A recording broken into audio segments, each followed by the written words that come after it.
Toi, la femme qui pense pouvoir se passer de tout le monde, qui affirme constamment que les hommes n'ont aucune utilité, que tu es autonome, que tu n'as nul besoin d'un partenaire masculin, explique-moi alors pourquoi tu ressens ce vide pesant, pourquoi tu regardes avec envie celle de tes amis qui ont trouvé une relation harmonieuse. C'est parce que tu as adopté une pensée qu'on t'a suggérée. Et maintenant tu te retrouves isolé, à tenter d'expliquer ta condition avec des phrases creuses. Tu es en train de t'éteindre dans le chagrin et l'isolement, mais c'est ta décision. Manlipil disait « L'homme et la femme sont deux pôles qui doivent s'équilibrer, séparer. Ils s'affaiblissent. » Un militantisme excessif a fragilisé la complémentarité, et avec elle, la cohésion des unions et des foyers. Vous avez sérieusement mal interprété l'idée d'autonomie. Vous vivez dans un isolement qui est en train de vous user. On n'est absolument pas dans la véritable forme d'isolement, qui est une sérénité intérieure et une cohésion avec les autres. Je suis une femme forte, j'ai pas besoin d'un homme. Les hommes, de toute façon, c'est quoi ces choses? Tu vas t'exprimer ainsi jusqu'à ce que l'isolement te rattrape et que les saisons s'enchaînent, et la réalité naturelle te rappellera que l'être humain est fondamentalement un être de lien. Toutes celles qui écartent les hommes à travers ces convictions terminent souvent amères, envieuses, désabusées, isolées, malheureuses. C'est ce que vous devenez. Et comme vous ne souhaitez pas finir seul dans votre militantisme, vous tentez d'entraîner toute la jeune génération dans ce sillage.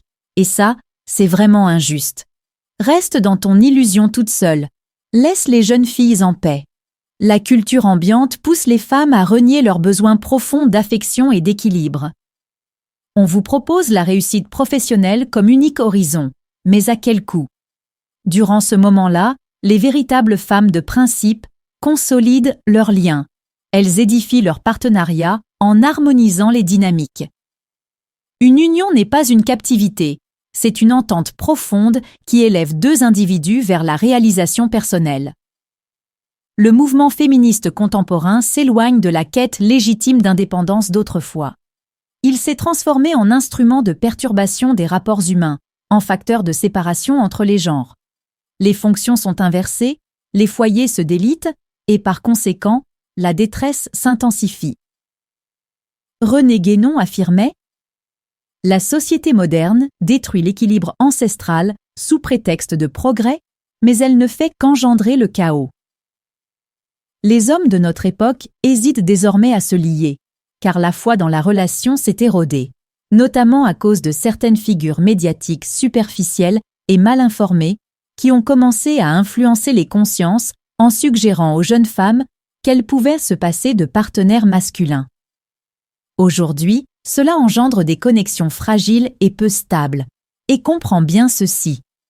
L'idéologie féministe extrême ne te transforme pas en femme admirable, bien au contraire. Cela dégage une forme de rejet subtil. Vous diluez certains aspects de votre essence, vous vous éloignez de votre nature profonde, vous modifiez les fondements du tissu social. Peut-être que cela vous échappe pour l'instant, mais toi, qui sembles confiante aujourd'hui, ne t'inquiète pas. La réalité finira par t'apporter des leçons inattendues pour te recentrer. Observez les parcours de celles qui vous ont précédé. Il y a une décennie, elles manifestaient haut et fort, parfois de manière extrême, dans les espaces publics. Et aujourd'hui, que sont-elles devenues? Le vrai bien-être, c'est l'harmonie avec soi-même et avec l'univers. C'est aussi être en paix avec ceux qui nous entourent, diffuser une énergie sereine. Pourtant, tu préfères rester distante, détachée, en refusant toute forme de lien ou de proximité masculine. Mais ce chemin mène souvent à l'isolement. Il faut le comprendre, la vie reflète ce que tu émets.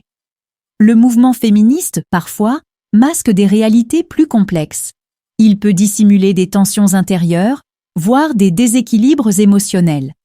Et si vous regardez bien, certaines personnes qui s'identifient fortement à ce courant peuvent parfois dégager une énergie difficile à accueillir. Ils ne veulent pas que tu t'éveilles. Abonnez-vous si vous refusez de rester endormi. Éveillez-vous spirituellement et dites-moi en commentaire ce que vous pensez des féministes.